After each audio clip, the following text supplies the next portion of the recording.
Welcome to GPT academy.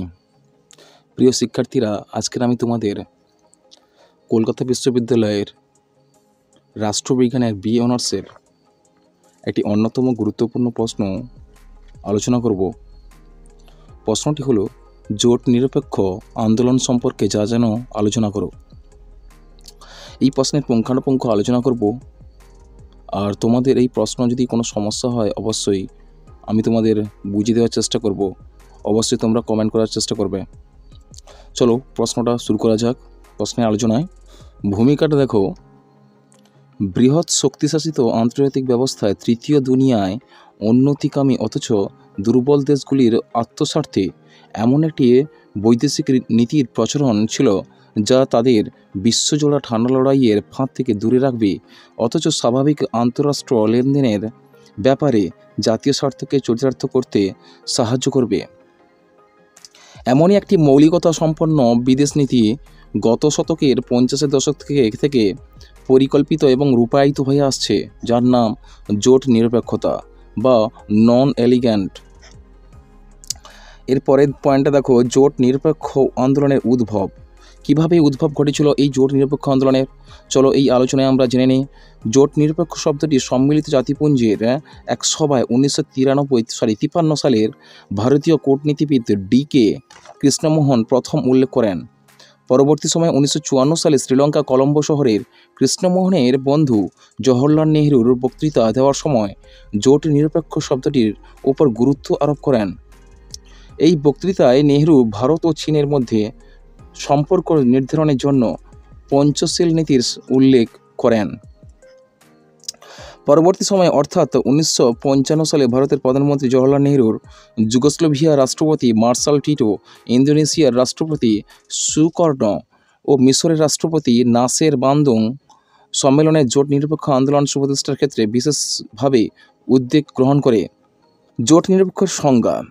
জোট নিরপেক্ষের সংজ্ঞায় দেখো কি বলা হয়েছে, যে জোট নিরপেক্ষ বলতে সাধারণভাবে বোঝায় রাষ্ট্র কোনো জোটে অন্তর্ভুক্ত না হয়ে আন্তর্জাতিক রাজনীতিতে স্বাধীনভাবে পররাষ্ট্রনীতি গ্রহণ করা।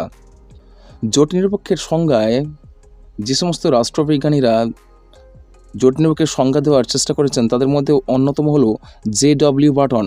তিনি বলেছেন, জোট নিরপেক্ষ ধারণার মাধ্যমে সেই সকল দেশের পররাষ্ট্রনীতিকে বোঝায় যা পুঁজিবাদী বা সাম্যবাদী কোনো রাষ্ট্র জোটে জোট দেয়নি।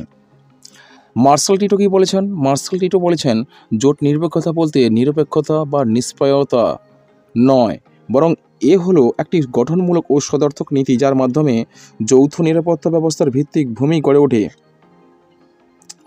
তারপরে জওহরলাল নেহরুর মন্তব্য দেখো, জোট নিরপেক্ষতা বলতে নিরপেক্ষতা নিষ্ক্রিয় বা পুঁজিবাদী বা সাম্যবাদী রাষ্ট্র জোট হতে সমদূরত্বের নীতিকে বোঝায় না। তার মতে ভারত জোট নিরপেক্ষ দেশ, অর্থাৎ ভারত কোনো রাষ্ট্র জোটের অন্তর্ভুক্ত নয়, কিন্তু কোনো দেশে আইন ও স্বাধীনতা ক্ষুণ্ণ হলে ভারত জোট নিরপেক্ষ ও থাকতে পারবে না। তারপর পয়েন্ট দেখো, জোট নিরপেক্ষ আন্দোলনের উদ্দেশ্য বৈশিষ্ট্য। জোট নিরপেক্ষ আন্দোলনের উদ্দেশ্যগুলি হলো জাতীয় স্বার্থ রক্ষা। জাতীয় স্বার্থ রক্ষা সম্পর্কে বলা হয়েছে, যে কোনো দেশের পররাষ্ট্রনীতি নির্ধারণের ক্ষেত্রে প্রথমে জাতীয় স্বার্থ রক্ষা বিষয়টি বিবেচিত হয়।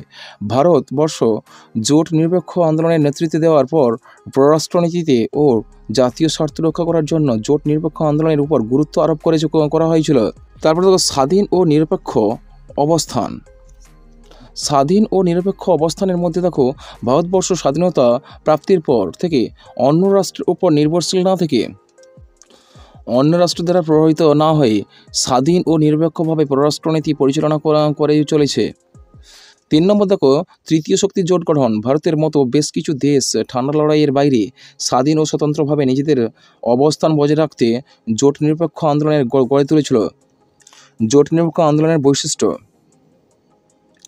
জোট নিরপেক্ষ আন্দোলনের বৈশিষ্ট্যগুলো নিম্নরূপে দেখো কী কী হতে পারে। জোট নিরপেক্ষ আন্দোলনের বৈশিষ্ট্যগুলো দেখো, 1 নম্বর হচ্ছে ঔপনিবেশিকতার বিরোধিতা করা, 2 নম্বর হচ্ছে সাম্রাজ্যবাদের বিরোধিতা করা, 3 নম্বর হচ্ছে বর্ণ বৈষম্যের বিরোধিতা করা, 4 নম্বর হচ্ছে শান্তিপূর্ণ সহাবস্থান, 5 নম্বর হচ্ছে নিরস্ত্রীকরণের নীতি গ্রহণ করা। এরপরে দেখো জোট নিরপেক্ষ আন্দোলনের উদ্ভবের কারণ। এবার আমরা জানব জোট নিরপেক্ষ আন্দোলনের উদ্ভব কিভাবে হয়েছিল। দেখো 1955 খ্রিস্টাব্দে 18 থেকে 22 এপ্রিল পর্যন্ত ইন্দোনেশিয়ার বানু শহরে, কোন শহরে দেখো, ইন্দোনেশিয়ার বানু শহরে জওহরলাল নেহরুর নেতৃত্বে 28টি রাষ্ট্রের প্রতিনিধিত্বের দ্বারা গৃহীত প্রস্তাবগুলির ওপর ভিত্তি করে জোট নিরপেক্ষ আন্দোলনের সূচনা হয়। জোট নিরপেক্ষ আন্দোলন কেন উদ্ধৃত হলো, এ প্রশ্নের উত্তরে আন্তর্জাতিক সম্পর্কে গবেষকগণ নিম্নলিখিত কারণগুলি উপস্থাপিত করেন। প্রথমত দ্বিতীয় বিশ্বযুদ্ধোত্তর বিশ্বের ঠান্ডা যুদ্ধ এবং দ্বিমেরু বিশ্ব অনুন্নত ও উন্নয়নশীল দেশগুলির জোট নিরপেক্ষ নীতি গ্রহণ করতে বাধ্য করে। দ্বিতীয়ত, দ্বিমেরু বিশ্বে উন্নয়নশীল দেশগুলি নিজেদের মধ্যে ঐক্য, সংগতি এবং সহযোগিতা সুদৃঢ় করার জন্য এই আন্দোলনের অংশগ্রহণ করেছিল। তৃতীয়ত, দেখো, ঠান্ডা যুদ্ধের আক্রান্ত বিশ্বে পৃথিবীর অনেক অনুন্নত দেশ বিশ্ব রাজনীতিতে মার্কিন যুক্তরাষ্ট্র ও সোভিয়েত ইউনিয়নের মধ্যে বিরোধ না বাড়িয়ে একটি স্বাধীন পথ অনুসরণের পক্ষপাতী ছিল। চতুর্থত, দেখো, পৃথিবীর অনুন্নত ও উন্নয়নশীল দেশগুলি যাতে তাদের নিজস্ব অর্থনৈতিক এবং রাজনৈতিক সমস্যা দ্রুত সমাধানের বিশেষ আগ্রহী হয়ে উঠেছিল, তাই তারা নিরপেক্ষ আন্দোলনকে বাস্তবায়িত করতে চেয়েছিলেন। তারপরে দেখো, জোট নিরপেক্ষ আন্দোলনের সূচনা। জোট নিরপেক্ষ আন্দোলনের সূচনা 1947 সালে হয়েছিল। 1947 সালে জোট নিরপেক্ষ আন্দোলনের সূচনা হয়েছিল। দেখো, 1947 সালের মার্চ মাসে দিল্লিতে এশিয়ান রিলেশনস কনফারেন্স নামক একটি এশিয়ার প্রতিনিধিদের সমাবেশ জোট নিরপেক্ষ নীতি ও সূচনা হয়। সমাবেশ উপস্থিতি এশিয়ার বিভিন্ন দেশের নেতৃবর্গ সকলেই জোট নিরপেক্ষ নীতি সমর্থন করেন। এখানে সাম্রাজ্যবাদ ও বর্ণবিদ্বেষের বিরুদ্ধে সমগ্র এশিয়ার ঐক্যবদ্ধ আন্দোলনের উপর জোর দেওয়া হয়। যে কোনো জোট বাইরে থেকে বিশ্বশান্তি সুনিশ্চিত করা ও সহাবস্থানের দ্বারা পারিপার্শ্বিক উন্নয়নের পথ প্রশস্ত করার বিষয়ে রাষ্ট্রনেতারা একমত হন। 1949 খ্রিস্টাব্দে ইন্দোনেশিয়া স্বাধীনতাকে সমর্থন করার জন্য এশিয়ার দেশগুলির প্রতিনিধিরা দিল্লিতে এক সম্মেলনে মিলিত হয়। ভারতের প্রধানমন্ত্রী জওহরলাল নেহরু এই সম্মেলনে ভারতকে সমস্ত জোট ও সামরিক রাজনৈতিক চক্র থেকে মুক্ত করে রাখার কথা ঘোষণা করে। জোট নিরপেক্ষ আন্দোলনের বিকাশ কীভাবে হয়েছিল? জোট নিরপেক্ষ আন্দোলনের বিকাশ, দেখো, ভারতের প্রধানমন্ত্রী জওহরলাল নেহরু ছিলেন জোট নিরপেক্ষ আন্দোলনের পথিকৃৎ। তার নেতৃত্বে জোট নিরপেক্ষ আন্দোলন দ্রুত প্রসার লাভ করে এশিয়া, আফ্রিকা ও লাতিন আমেরিকার তৃতীয় বিশ্বের দেশগুলির অনেকেই জোট নিরপেক্ষ আন্দোলনে যুক্ত হয়। ভারতের নেহরু মিশরের কর্নেল নামে ইন্দোনেশিয়া সিয়ার কুসুকন, যুগোস্লাভিয়ার মার্শাল টিটো, ঘানার নক্রুমা প্রমুখ ছিলেন জোট নিরপেক্ষ আন্দোলনের অগ্রণী নেতা। জোট নিরপেক্ষ দেশগুলি নানা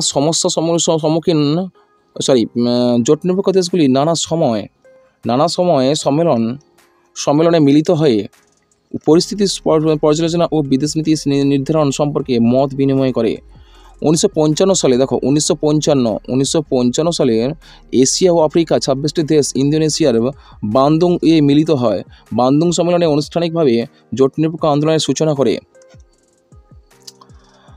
1961-তে কায়রোতে 21টি জোট নিরপেক্ষ দেশ মিলিত হয়। কোথায়? কায়রোতে। 1961 সালে কায়রোতে 21টি জোট নিরপেক্ষ দেশ মিলিত হয়। পরবর্তী সম্মেলন ওই বছরের বেলগ্রেড শহরে 26টি দেশ এতে যোগ দেয়। এছাড়া লুসাকা 1970, আলজিয়ার্স 1973, কলম্বো 1976 ইত্যাদি সম্মেলন জোট নিরপেক্ষ আন্দোলনকে শক্তিশালী ও গতিবেগ সম্পন্ন করে। জোট নিরপেক্ষ আন্দোলনের সমস্যাগুলি হলো যে ওই জোট নিরপেক্ষ আন্দোলনের সূচনা থেকেই জোট নিরপেক্ষ আন্দোলনের মধ্যে কতকগুলি সমস্যা লক্ষ্য করা গিয়েছিল। এই সমস্যাগুলি দেখো, প্রথমত, মার্কিন যুক্তরাষ্ট্রের ও অন্য কয়েকটি দেশ জোট নিরপেক্ষ আন্দোলনের বিরুদ্ধে প্রচার করে চালিয়েছে। 2 নম্বর কয়েকটি বৃহৎ রাষ্ট্র ভোটনির কোনো দেশগুলির অভ্যন্তরীণ ব্যাপারে অবাঞ্ছিতভাবে হস্তক্ষেপ করেছে। তৃতীয়ত, দেখো, বহু ক্ষেত্রে ধনী দেশগুলি অর্থনৈতিক সাহায্য কর্মসূচির মাধ্যমে রাজনৈতিক স্বার্থ সাধন করেছে। 4 নম্বর, কয়েকটি অভ্যন্তরীণ বিষয় ছোটনির কোস্টা আন্দোলনের শক্তি হ্রাস করেছে। পঞ্চমত, দেখো, অর্থনৈতিক অনুন্নতি ও রাজনৈতিক অস্থিরতা অনেক জোট নিরপেক্ষ দেশকে দুর্বল করে রেখেছে। জোট নিরপেক্ষ আন্দোলনের প্রাসঙ্গিকতা, দ্বিতীয় বিশ্বযুদ্ধকালে মার্কিন যুক্তরাষ্ট্র ও সোভিয়েত ইউনিয়নকে কেন্দ্র করে ঠান্ডা লড়াই ও দ্বিমেরুকরণের পরিবেশ তৃতীয় বিশ্বের দেশগুলিকে নিয়ে জোট নিরপেক্ষ আন্দোলনের উদ্ভব ঘটেছিল। কিন্তু বর্তমানে দ্বিমেরু করল বিশ্বের অবমান ঘটায়। সাম্প্রতিক আন্তর্জাতিক রাজনীতিতে প্রেক্ষাপটের জোটনির কোর্স আন্দোলনের প্রাসঙ্গিকতা নিয়ে প্রশ্নচিহ্ন দেখা দিয়েছে। কোনো আন্তর্জাতিক সম্পর্কে লেখক ও গবেষকগণ জোট নিরপেক্ষ আন্দোলনের প্রাসঙ্গিকতা হারিয়ে ফেলে গেছে বলে মনে করলেও আজও জোট নিরপেক্ষ আন্দোলনের প্রাসঙ্গিকতা খুব গুরুত্বপূর্ণ। কারণ 1 নম্বর হচ্ছে যুক্তরাষ্ট্রের সার্বভৌম ও নিরাপত্তা রক্ষা। যুক্তরাষ্ট্রের সার্বভৌম নিরাপত্তা রক্ষার ক্ষেত্রে দেখো, একবিংশ শতাব্দীর এক মেরু বিশ্বের ছোট নিরপেক্ষ নীতির ইতিবাচক ভূমিকা পালন করতে পারে বলে মনে করা হয়। কারণ বর্তমান দুনিয়ায় এক মেরুক বিশ্বের আধিপত্য প্রতিষ্ঠিত হওয়ায় ছোট ছোট রাষ্ট্রের সার্বভৌমত্ব এককভাবে রক্ষা করা সম্ভব নয়। ফলে এই পরিস্থিতিতে জোট নিরপেক্ষ নীতি বৃহৎ শক্তির প্রভুত্ববাদের প্রতিরোধে ইতিবাচক ভূমিকা পালন করে। 2 নম্বর হচ্ছে অর্থনৈতিক বৈষম্য দূরীকরণ। ঠান্ডা লড়াই মুক্ত দুনিয়ায় বিশ্বায়নের মুক্ত বাজার অর্থনীতির যুগে উন্নত ও উন্নয়নশীল দেশগুলির মধ্যে ব্যাপক বৈষম্য সৃষ্টি করেছে। জোট নিরপেক্ষ আন্দোলন এই প্রেক্ষাপটের উন্নত ও অনুন্নয়নশীল দেশের মধ্যে অর্থনৈতিক বৈষম্য দূর করতে শক্তিশালী মঞ্চ হিসেবে গুরুত্বপূর্ণ ভূমিকা পালন করতে পারে। তৃতীয়ত দেখো, বিশ্বশান্তি ও সহযোগিতা। আন্তর্জাতিক ক্ষেত্রে বিশ্বশান্তি ও সহযোগিতা যে মূল্যবোধ নিয়ে ছোট নিরপেক্ষ আন্দোলনের ভারী আবির্ভাব ঘটেছিল তা একেবারে অপ্রাসঙ্গিক হয়ে যায়নি। কারণ পৃথিবীর আজও পরমাণু যুদ্ধের অভিশপ্ত উত্তরাধিকার। এমনও কি সমগ্র বিশ্ব থেকে সন্ত্রাসবাদ ও উগ্রপন্থী দমন করা সম্ভব হয়নি। তাই এই পরিস্থিতিতে পৃথিবীর প্রতিটি রাষ্ট্রের কাছে, বিশেষ করে তৃতীয় বিশ্বের দেশগুলির স্বাধীন অস্তিত্বের কারণে বিশ্ব শান্তি ও সহযোগিতার প্রশ্নে জোট নিরপেক্ষ আন্দোলনের প্রয়োজনীয়তা অনস্বীকার্য হয়ে পড়ে। 4 নম্বর দেখো, মানবাধিকার রক্ষা। এশিয়া ও আফ্রিকা ও লাতিন আমেরিকার তৃতীয় বিশ্বের দেশগুলির 21 শতকে দারিদ্র্য, লিঙ্গ বৈষম্য, অপুষ্টি, ক্ষুধা ও শিশু মৃত্যুর হাত থেকে মুক্ত হতে পারেনি। ফলে এই প্রেক্ষাপটে বিশ্বের প্রতিটি রাষ্ট্রের নাগরিকদের মানবাধিকার রক্ষার জোট নিরপেক্ষ আন্দোলন ইতিবাচক ভূমিকা পালন করতে পারে। এর উপসংহার দেখো, জোট নিরপেক্ষের আন্দোলনের উপসংহারে আমরা এসে গেছি। দেখো উপসংহারে দেখো যে পরিশেষে বলা যায় জোট নিরপেক্ষ আন্দোলনের প্রাসঙ্গিকতা ঠান্ডা লড়াই মুক্ত এই একরকমের বিশ্বের একেবারে প্রাসঙ্গিক নয়। কারণ যতদিন পর্যন্ত বিশ্বের সাম্রাজ্যবাদ, জাতীয় বিদ্বেষ, বর্ণবিদ্বেষ, নতুন নতুন মারণাস্ত্র নির্মাণের অসার প্রভৃতি বর্তমান থাকবে, ততদিন পর্যন্ত জোট নিরপেক্ষতার মহান নীতিটির প্রাসঙ্গিকতা থাকবে। এইখানে আমাদের সমাপ্ত হলো।